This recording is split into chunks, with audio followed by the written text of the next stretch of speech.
والمعافاة الدائمة في الدين والدنيا والآخرة والفوز بالجنة والنجاة من النار.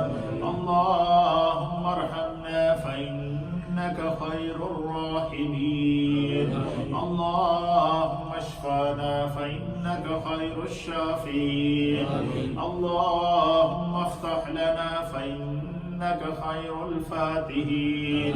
اللهم ربنا اغفر لنا ولوالدينا ولأساتذتنا ولمشايخنا ولجميع المؤمنين والمؤمنات والمسلمين والمسلمات الأحياء منهم والأموات.